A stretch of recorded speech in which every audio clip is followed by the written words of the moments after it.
Break کے بعد خوشامدید۔ آزاد کشمیر راولا کوٹ کی جیل سے 20 قیدی عملے کو یرغمال بنا کر بھاگ نکلے۔ پولیس مقابلے میں ایک قیدی ہلاک، 19 فرار ہو گئے۔ پولیس کا کہنا ہے فرار ہونے والوں میں انتہائی خطرناک قیدی بھی شامل ہیں۔ راولا کوٹ پولیس نے جیل عملے کو گرفتار کر کے جیل کا انتظام سنبھال لیا۔ کمشنر اسرار وحید کا کہنا ہے قیدیوں نے اہلکاروں کو یرغمال بنایا، فائرنگ کر کے جیل کا تالا توڑا۔ پولیس نے شہر کے اطراف ناکہ بندی کر کے فرار قیدیوں کی تلاش شروع کر دی۔ ڈی آئی جی شہریار سکندر کہتے ہیں مفرور قیدیوں کو گرفتار کر لیں گے۔ ایس ایس پی راولا کوٹ کا کہنا ہے بھاگنے والے قیدیوں کی فہرست مرتب کر لی ہے۔ جیل کے گرفتار عملے کو سٹی تھانہ منتقل کر دیا گیا ہے۔ تو یہ واقعہ ہو چکا تھا، لوگ بھاگ چکے تھے، تو بندے بھاگ گئے، ان کے لیے تو ہم نے ناکہ بندیاں اور اپنی ٹیمیں ساری نکال دی اور انشاءاللہ بندے ریکور ہو جائیں گے۔ کس کا قصور ہے، اس نے کیا واقعہ، کس کے ساتھ منظر واقع ہوا، ساری چیزیں انڈر انویسٹیگیشن ہے۔ جو ملازمین کا موقف ہے کہ کوئی ایک بندہ تھا، اس نے کہا میں لسی رکھ رہا ہوں، لسی رکھنے کے لیے ہم نے گیٹ کھولا تو وہ سارے لوگ باہر آ گئے۔ سارے لوگ باہر کیسے آئے یہ ہم دیکھ رہے ہیں کہ آج کے دن میں ان کی جب ملاقات نہیں ہے یا ملاقات کیسے ہوتی ہے اور ان کا شیڈیول کیا ہے، وہ ساری چیزیں ہم ان ریٹن شیپ میں ان سے لے رہے ہیں۔ اگر کوئی ملازم اس میں انوالو ہوا ڈیفینیٹلی وہ بھی سفر کرے گا اور یہ ملزمان کے خلاف بھی ایف آئی آر ہوگی اور یہ واپس آئیں گے انشاءاللہ۔ یہ میں آپ کو چھوڑ دوں۔ کراچی ماڑی پور میں پکنک پر جانے والی بس کو حادثے میں 7 افراد جاں بحق اور 15 زخمی ہو گئے۔ پولیس کا کہنا ہے کہ حادثہ تیز رفتاری کے باعث پیش آیا۔ متاثرہ خاندان عزیز آباد کا رہائشی ہے۔ پولیس نے ٹرالر کو تحویل میں لے لیا جبکہ ڈرائیور فرار ہو گیا۔ خوشیوں کا سفر ماتم میں بدل گیا۔ کراچی میں پکنک کے لیے جانے والا خاندان حادثے کا شکار ہو گیا۔ ہوگزوے جاتے ہوئے تیز رفتار کوسٹر نیو ٹرک اسٹینڈ کے قریب گلی سے نکلنے والے ٹرالر سے ٹکرا گئی۔ ٹریلر نکل رہے تھے تو اس کا شو صرف روڈ کی طرف تھی، تو یہ بڑے اسپیڈ سے آ رہا تھا تیز رفتاری سے، تو انہوں نے یہ سوچا کہ ان سے کٹ مار کے میں نکل جاؤں گا۔ انہوں نے کٹ تو مارا ہے لیکن جب واپس کٹ مارا ہے تو اس نے اسپیڈ لو نہیں کیا، اس وجہ سے حادثہ پیش آیا اور اس سامنے فٹ پاتھ کے ساتھ ٹکر مارا ہے۔ ریسکیو ٹیموں نے جائے وقوع پر پہنچ کر امدادی سرگرمیاں انجام دیں۔ کوسٹر کو مختلف مقامات پر کاٹ کر لاشوں اور زخمیوں کو نکالا گیا۔ حادثے کے بعد ٹرالر کا ڈرائیور بھاگ نکلا جس کا پولیس نے پیچھا کیا اور ٹرالر کو تحویل میں لے لیا لیکن ڈرائیور فرار ہو گیا۔ پولیس کے مطابق متاثرہ خاندان عزیز آباد کا رہائشی تھا۔ جاں بحق افراد میں 4 سال کی زینت، 6 سال کی سکینہ، 10 سال کی کنزہ، 14 سال کا قدیر، 40 سال کی صغرا اور 45 سال کی سعدیہ شامل ہیں۔ شدید گرمی میں کراچی کے شہری طویل لوڈ شیڈنگ کا عذاب بھی سہ رہے ہیں۔ گھنٹوں بجلی کی بندش نے عوام کا سکون غارت کر دیا۔ بچے، بوڑھے، خواتین سب ہی شدید اذیت میں مبتلا ہیں۔ حیدرآباد سمیت سندھ کے دیگر شہروں میں بھی بدترین لوڈ شیڈنگ جاری ہے۔ گرمی کی شدت، اس پر لوڈ شیڈنگ کی اذیت، کراچی والے دوہرے عذاب کا شکار۔ رات ساری بجلی ہوتی نہیں ہے، گرمی ہے، الیکٹرک والے ہیں ان کو پرواہ نہیں ہے۔ لیاری، نارتھ کراچی، اورنگی، بلدیہ ٹاؤن، سراب گوٹ، گلشن اقبال، گلستان جوہر، کورنگی، ملید، ہر جگہ شہری کے الیکٹرک سے نالا۔ کم از کم 20 سے 18 گھنٹے کا لوڈ شیڈنگ ہوتی ہے اور دن کو تو چھوڑو، رات کو بھی ان لوگوں کی وجہ سے حالات بہت بری ہے۔ لائٹ کے ساتھ پرابلم یہ ہے کہ پانی کا بہت بڑا مسئلہ ہے۔ بل تو دیتے ہیں 15-15 ہزار روپے کے، 20-20 ہزار روپے کے، لیکن بجلی تو آدھا گھنٹہ بھی نہیں آتی۔ حیدرآباد میں بھی بدترین لوڈ شیڈنگ سے شہری پریشان ہیں۔ کم سے کم 12 گھنٹے کی لوڈ شیڈنگ ہے سارا دن کے اندر، اور ایک دفعہ میں 3 گھنٹے لوڈ سیٹنگ ہوتی ہے ایک دفعہ میں۔ بچے سیر خوار بل آ جاتے ہیں، تڑپتے ہیں۔ 12 سے 14 گھنٹے بجلی کی بندش سے معمولاتی زندگی شدید متاثر ہے۔ شہری رات جاگ کر گزارنے پر مجبور ہیں۔ کراچی میں اوور بلنگ اور بجلی کی بدترین لوڈ شیڈنگ کے خلاف لیاری کے مکین سڑکوں پر آ گئے۔ احتجاجی ریلی نکالی، پریس کلب پہنچے، بڑی تعداد میں خواتین اور بچے بھی ریلی میں شریک تھے۔ مزید جانتے ہیں اے آر وائی نیوز کے نمائندے آصف خان سے۔ اس وقت ہم پریس کلب پر موجود ہیں جہاں پر لیاری کے علاقہ مکینوں کی جانب سے کے الیکٹرک کے خلاف احتجاجی ریلی نکالی گئی۔ لیاری فٹ بال گراؤنڈ سے اس احتجاجی ریلی کا آغاز ہوا۔ کراچی پریس کلب پر یہ ریلی اختتام پذیر ہوئی۔ کراچی پریس کلب پر پہنچ کر یہاں پر کے الیکٹرک کے خلاف جو احتجاج ہے وہ اپنا ریکارڈ کرایا۔ اب تو ہمارا ایک ہی مطالبہ ہے کہ کے الیکٹرک نہیں چاہیے۔ لیاری والے ان 16 گھنٹے 17 گھنٹے کی لوڈ شیڈنگ یہ فرونیت ہے۔ وفاقی حکومت اور بہت ساری کمپنیاں ہیں جو الیکٹرک بنا رہی ہیں، ان کو لے کر آئیں، جو ہم خریدار ہیں جس سے ہمیں ریلیف ملے گا ہم اسی سے خریدیں گے۔ پچھلے 24 گھنٹے میں 4.25 گھنٹے صرف بجلی دیا گیا، پیسے پورا لے لیتا ہے اور مال کم دیتا ہے ہمیں۔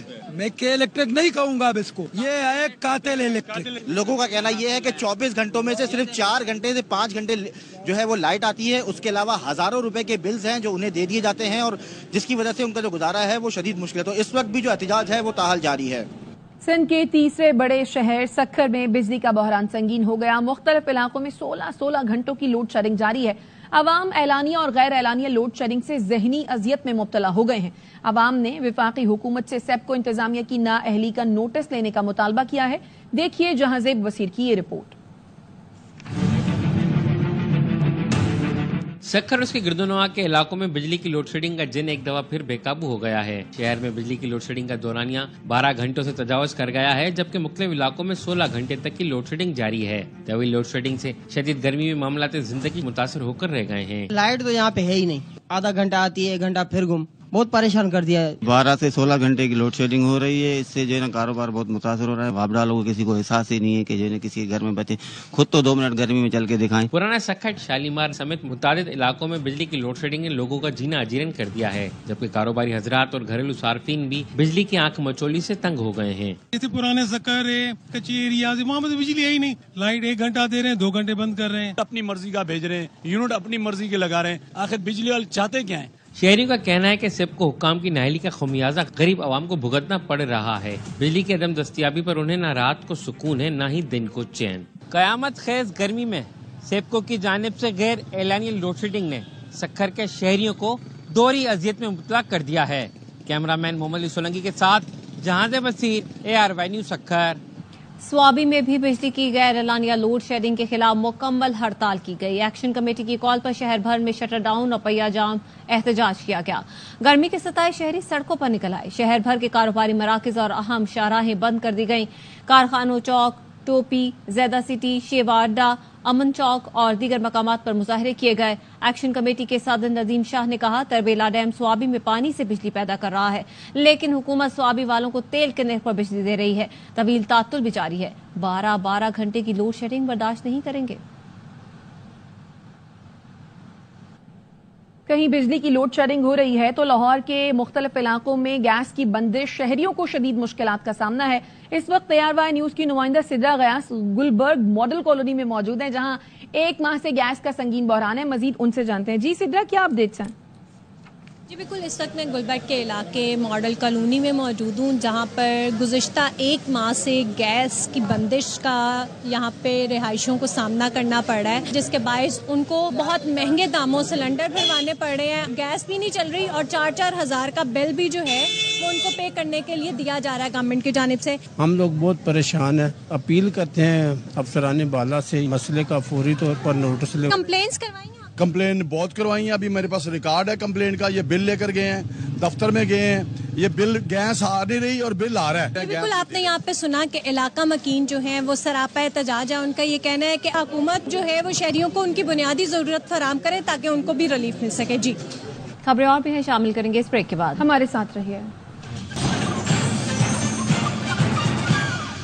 مولانا فضل الرحمان نیوز کانفرنس کر رہے ہیں. اصولی معاملات پر اتفاق نہیں ہو جاتا اور شفاف انتخابات کی ضمانت مہیا نہیں کی جاتی.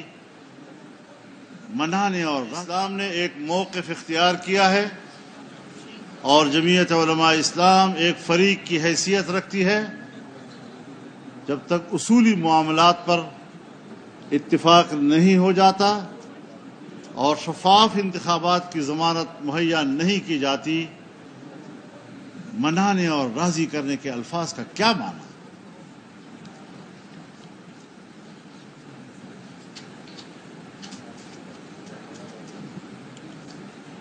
پی ٹی آئی کے وفود نے بھی رابطے کیے ہیں. مجلس شورا نے اس کا بھی جائزہ لیا.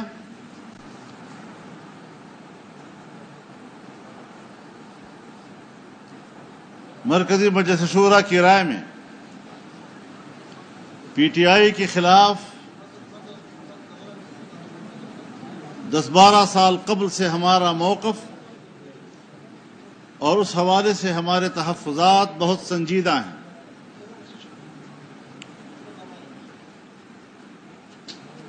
اگر وہ ہم سے مذاکرات کرنا چاہتے ہیں، ہم خوش آمدید کہتے ہیں. ہم نے ابتدائی طور پر بھی ان پر واضح کر دیا تھا کہ اگر اختلافات دور کرنے ہیں یا ہمارے تحفظات دور کرنے ہیں، اس کے لیے مناسب اور موافق ماحول ترتیب دینے کے لیے ہم آمادہ ہیں، اور ہم نے آنے والے وقتوں کے لیے جن مثبت رویوں کا تعین کیا ہے، ہم آج بھی اپنے ان مثبت رویوں پر قائم ہیں، لیکن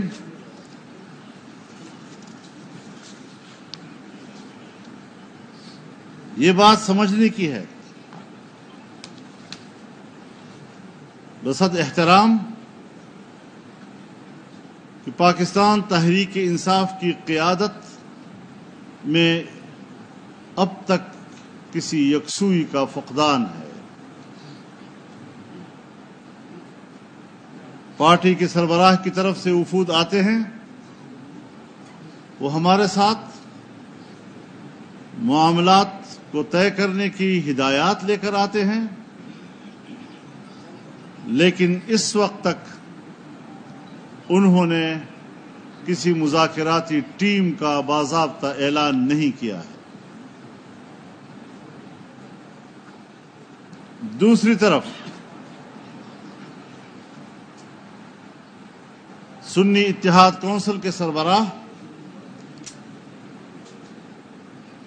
جن کا میں دل سے احترام کرتا ہوں، انہوں نے کل ہی بیان دیا ہے کہ جمعیت علماء اسلام کے ساتھ اتحاد نہیں ہو سکتا۔ اب یہ دو بالکل متوازی اور متصادم قسم کی آراء، ہم اس میں کوئی ایک رائے قائم کرنے میں دقت محسوس کر رہے ہیں۔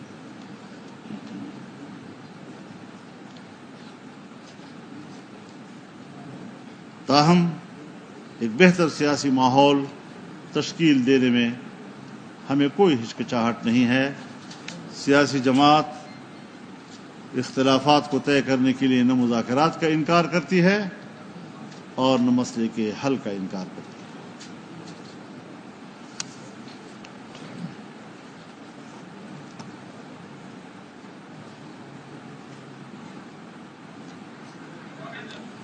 مرکزی مجلس شورا نے اپنے اس موقف کا بھی اعادہ کیا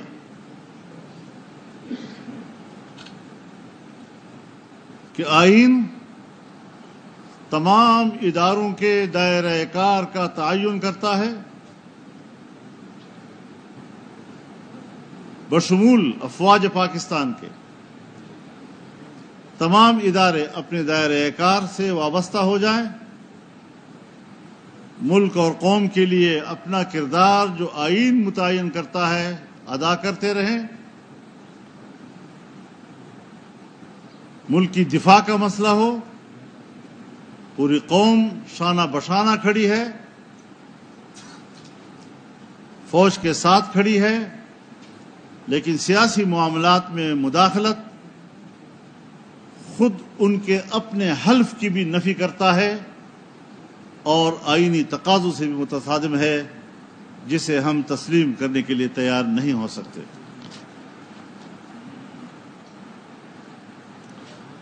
حال ہی میں جو انہوں نے عزم استحکام کے عنوان سے آپریشن کا اعلان کیا ہے، وہاں بھی یکسوئی نہیں پائی جا رہی۔ یقیناً عوام کے ذہن میں 2001 سے جب میزان آپریشن شروع ہوا تھا اور رد الفساد آپریشن تک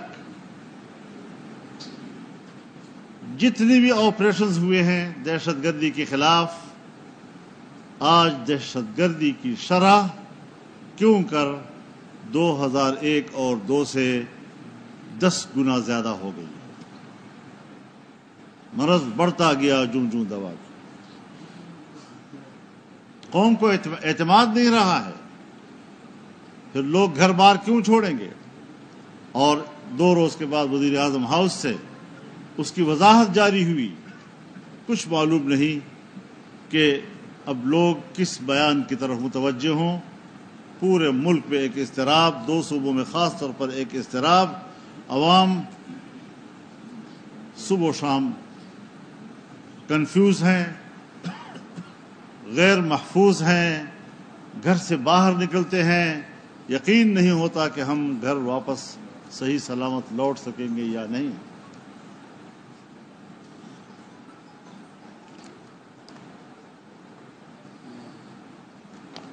اور پھر ان آپریشنز کے اندر جو عوام کے نقصانات ہوئے ہیں، گھر بار چھوڑے ہیں، اور پھر ان کے گھر تباہ ہو گئے ہیں، آج تک ان کے نقصانات کے معاوضات نہیں دیے گئے. فاٹا کا انضمام کیا گیا. فاٹا کی ترقی کے لیے 10 سال تک ہر سال 100 ارب روپے دینے کا وعدہ کیا گیا تھا، جس کی منظوری اسمبلی سے لی گئی تھی، لیکن آج بھی 100 ارب 7 سال ہو چکے نہیں پورے کیے جا سکے. کیا ریاست کو اپنی ذمہ داریوں کا احساس ہے؟ ہم پر تو لازم ہے کہ ہم ریاست کا احترام کریں.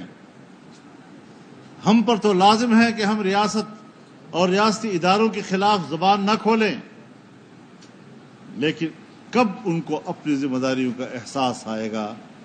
کب وہ ریاست کے اندر رہنے والے عوام کی آرزوؤں کو پورا کر سکیں گے؟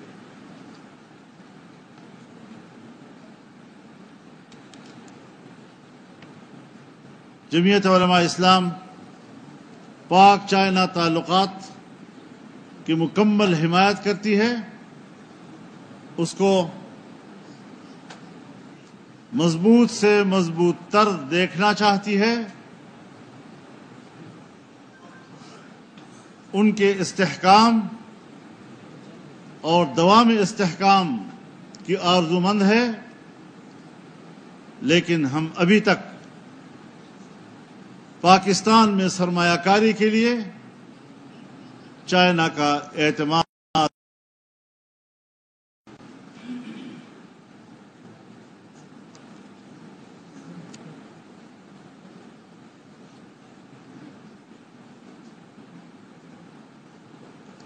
امریکی ایوان نمائندگان نے پاکستان کے 8 فروری کے الیکشن کے حوالے سے اس الیکشن کو بوجوہ مشکوک قرار دیا ہے.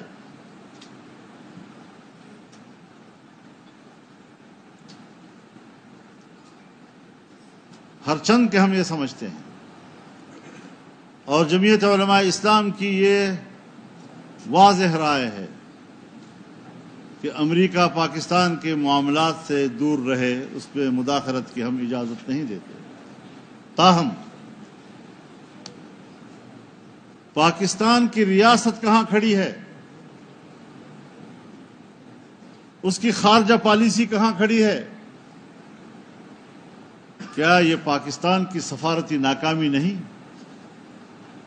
کیا یہ پاکستان کی لابی کی ناکامی نہیں ہے؟ اس پہلو پر کم از کم ہماری سفارتی اداروں کو بھی غور کرنا ہوگا، اور ریاست کو بھی اس حوالے سے اپنے رویوں پہ نظر ثانی کرنے ہوگی.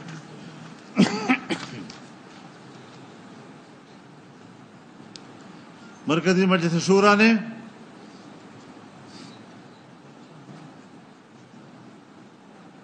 کسی باضابطہ اتحاد میں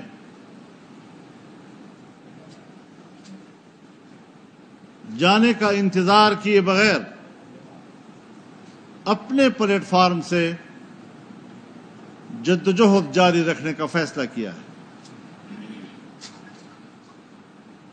البتہ رابطوں کے عمل کو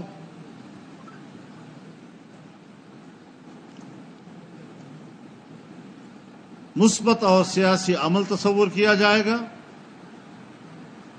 اور اگر سیاسی جماعتوں کے درمیان باہمی تعاون کا ماحول پیدا ہو تو ہماری کوشش ہوگی کہ ہم اسے قابل عمل بنا سکیں۔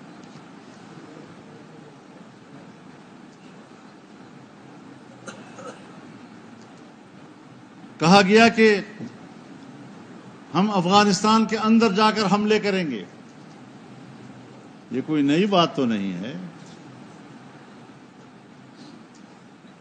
تم نے 9/11 کے فوراً بعد پاکستان کے اندر امریکیوں کو ہوائی اڈے دیے، تم نے اپنی فضائیں امریکیوں کے حوالے کی، 20 سال تک تم نے پاکستان کے ہوائی اڈوں سے امریکی جہازوں کو اڑنے کی اجازت اور اپنی فضاؤں سے گزر کر افغانستان میں بمباریوں کی اجازت دی۔ 20 سال تک افغانستان پر آپ کی سرزمین سے بمباریاں ہوتی رہیں، وہ نظر نہیں آ رہی۔ آج دہشت گردی کے عنوان سے پھر ایک بھڑک مارنے کی کوشش کر رہے ہو کہ ہم افغانستان میں جا کر کارروائی کریں گے، تو درون درچ کر دی کہ بیرون خانہ آئی۔ پاکستان کی دہشت گردی کو روکنے اور اس کے خاتمے میں تو تم ناکام ہو چکے ہو، اب جاتے ہو اپنی ناکامیوں پر پردہ ڈالنے کے لیے افغانستان میں حملوں کی بات کرتے ہو۔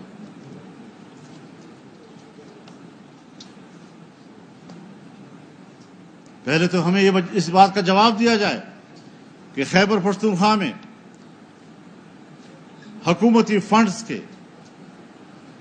سے جاری ہونے والے پروجیکٹس، کیا ان کے فنڈز کا 10% دہشت گردوں کو ادا نہیں کیا جاتا؟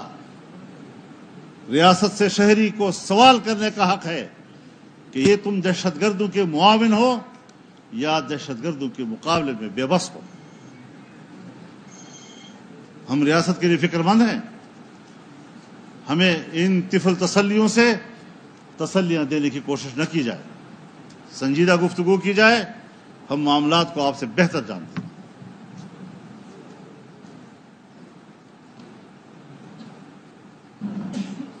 چمن بارڈر ہے، انگور اڈا ہے، غلام خان ہے، میران شاہ سے آگے قرم ایجنسی کا بارڈر ہے، جمرود ہے، اور باجوڑ تک جائیں، وہاں پر بارڈر پر آباد پاکستانی آبادیوں پر وہ قدغنیں لگائی جا رہی ہیں کہ دنیا کے کسی ملک میں اس قسم کی قدغنیں نہیں ہیں۔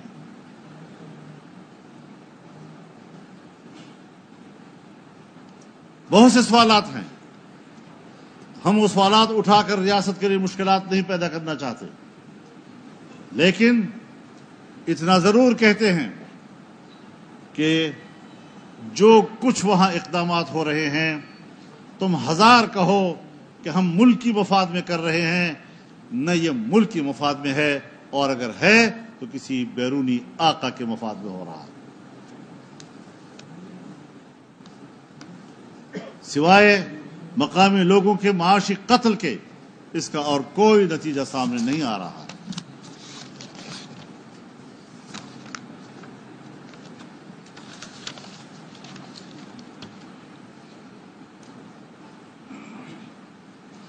جمعیت علماء اسلام نے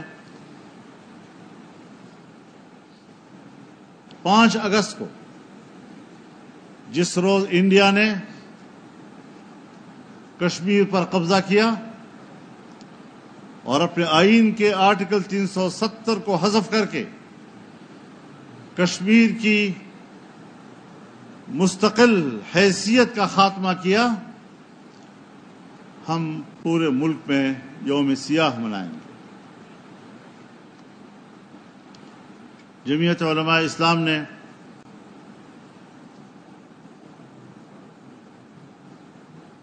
غزہ اور فلسطین میں اپنے فلسطینی بھائیوں کی مکمل حمایت کا اعادہ کیا ہے۔ ہم فلسطینی مجاہدین کے ساتھ ہیں،